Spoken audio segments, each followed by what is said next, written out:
नमस्कार मित्रों, live balance में मोहितलाल भौमिक आपको स्वागत करता हूं। दोस्त, सीखना और सिखाना हमारी जिंदगी का एक अहम मंत्र है। दोस्त, जब तक हम लोग जानकारी नहीं करते व सीखते नहीं है, तो हम लोग सही चीज को जब आकलन नहीं कर पाते तो हम लोग डरते हैं। अर्थात जिंदगी को बैलेंस करने के लिए आपको पहले सीखना ही पड़ेगा। और जब आप जानकारी एकत्रित कर पाएंगे तो आपको बहुत सी डर ऑटोमेटिक खत्म हो जाएगा। तो दोस्त, आज इस कड़ी में हम लोग जानते हैं प्लेटलेट के बारे में।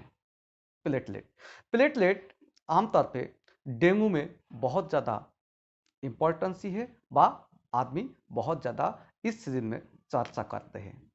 हकीकत बात है, डेंगू कि सीजन में ये प्लेटलेट लेके हर व्यक्ति की मुंह में चर्चा के विषय बना हुआ रहता है और आम आदमी इसको लेके चर्चा भी करते हैं। जो ये प्लेटलेट, तो दोस्त हम लोग जान लेते हैं इस प्लेटलेट क्या चीज है। हमारे शरीर में ब्लड सेल तीन प्रकार का है। ये डब्ल्यूबीसी है, जिसको व्हाइट ब्लड सेल कहते हैं। आरबीसी है, जो रेड ब्लड सेल है। और एक तीसरी चीज है, वो है प्लेटलेट्स। तो ये भी एक प्रकार सेल है। तो इस प्लेटलेट हमारे शरीर में कितनी मात्रा में होती है ये भी जान लीजिए। ये हमारे शरीर में पर क्यू में लगभग 1,50,000 से 4,00,000 सेल ये होता है। तो ये किसी जब डेंगू होता है तो इस सेल बहुत ज्यादा कम हो जाता है। तो इस कम कितनी होने से आपका खतरा होगा दोस्त, इसको जानकारी कर लेना बहुत ही आवश्यक है। तो दोस्त, पहले हम मलेरिया डेंगू की बारे में बात कर लेते हैं। डेंगू एक वायरस जनित बीमारी है और ये डेंगू एडिस नाम की एक मच्छर है। इस मच्छर काटने से इस डेंगू जो एक रोग है ये आपको शरीर में होती है, और ये जब होती है तो प्लेटलेट बहुत कम हो जाता है। हकीकत डेंगू जब होता है और भी कॉम्प्लिकेशन हो सकता है, लेकिन आम आदमी व डॉक्टर आपको प्लेटलेट्स के बारे में ज़्यादा इंडिकेट करेंगे।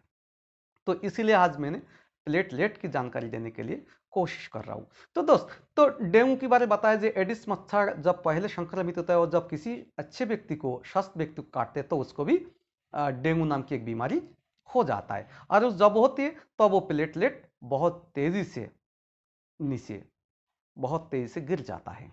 तो हम पहले बताया जो 1.5 लाख से 4 लाख जो आपको पर क्यू एम में जो प्लेटलेट सेल होता है, तो ये कम कितनी होता है और कितनी होने से खतरा है, इस चीज को जान लेना हमारी बहुत आवश्यकता है। तो दोस्त, आमतौर पे सभी डॉक्टर मानते हैं कि 20,000 इस प्लेटलेट जब भी 20,000 के आसपास आता है तब थोड़ा सा चिंताजनक बात होती है।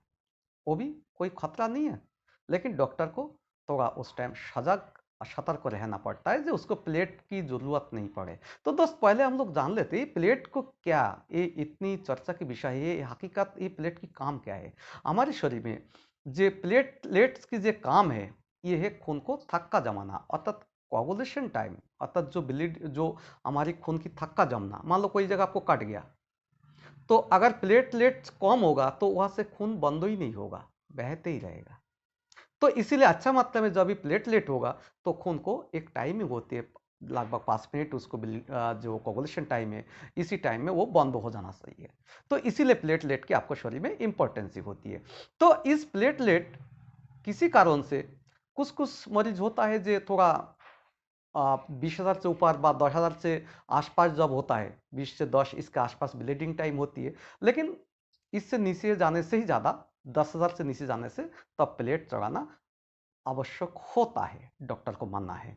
लेकिन 20,000 तक प्लेट, ये तो सरकारी गाइडलाइन भी नहीं है किसी सरकारी हॉस्पिटल में एडमिट करने का।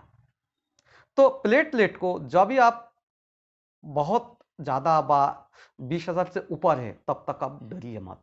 ये आपको इतनी डरने वाली ज़रूरत नहीं है। तब तक आपको डॉक्टर, सभी डॉक्टर बोलते हैं जे अच्छा मात्रा में फ्लूइड, अर्थात पानी, नींबू पानी बा जैसा फल की जूस, ये सब जब भी लेते रहेंगे तो प्लेट ये स्वतः ही अपने बढ़ जाएंगे। तो दोस्त, थोड़ा सा हम डेंगू के बारे में हम लोग जानकारी कर लेते हैं। जे डेंगू हम लोग जब टेस्ट कराते हैं, जब डॉक्टर टेस्ट कराते हैं, तो ये टेस्ट की बात आप देखेंगे, डेंगू में आपको एक टेस्ट हम दिखाई देते हैं। ये एक डेंगू की कार्ड है। इसमें देखिए दो तरह से दो पार्ट है। एक ए है एक नीचे है। ये ऊपर वाला होती है ए है NS। अगर इस NS पॉजिटिव है तो इसको मतलब ये माना जाता है जे उस टाइम डेंगू कीटाणु आपको सक्रिय है। ये 9वां दिन तक, जिस दिन से आपको इफेक्ट हो रही है उससे 9वां दिन तक ये जे NS पॉजिटिव आता है। उसके बाद एक चीज नीचे जब देखेंगे दूसरी कार्ड में, इसमें है IgM और एक है IgG। तो IgM और IgG इसकी क्या काम है? अर्थात मैं पहले बता, डेंगू जब भी पॉजिटिव होता है तो 1 से 9वां दिन तक NS पॉजिटिव होता ही है। और IgG ये लगभग 1 हफ्ता बाद एंटीबॉडी, आपको शरीर में पहले कीटाणु आया, वायरस आया, आज उस वायरस को मारने के लिए आपको शरीर में ऑटोमेटिक एक एंटीबॉडी तैयार हो गया उसको मारने के लिए। तो क्योंकि वायरस मारने का तो वैसा ही बेसिकली कोई मेडिसिन है नहीं है, डायरेक्ट कोई मेडिसिन है नहीं है, तो आपको शरीर में एंटीबॉडी बन के ही उसको वायरस को वो खत्म करते हैं। तो इसी एंटीबॉडी तभी बनता है 1 हफ्ता बाद, तो उस टाइम वो जो IgM ये अगर पॉजिटिव हो गया तो मान लीजिए आपको शरीर में एंटीबॉडी बन चुका है, तो खतरा और कम हो गया। और उसके बाद एक और होते नीचे जो आप देखेंगे IgG। ये IgG ये डेंगू अगर बनने के बाद 10-15-20 दिन बाद ये बनना शुरुआत होती है और ये लगभग एक लंबे टाइम तक आपको शरीर में ये सक्रिय होता है, आजीवन ये सक्रिय रहता है।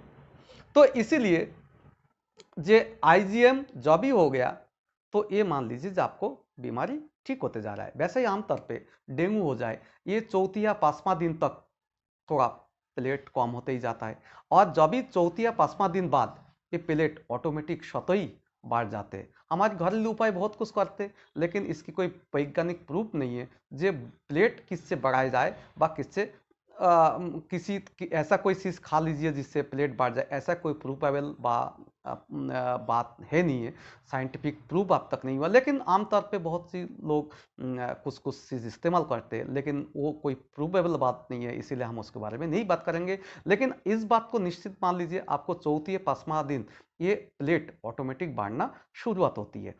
तो ऑटोमेटिक जो चीज़ बढ़ता है तो आपको 4-5वां दिन तक थोड़ा सा हिम्मत से काम लीजिए, आप डरिए मत। मेरे मुख्य उद्देश्य है आपको डरने से बचाना है।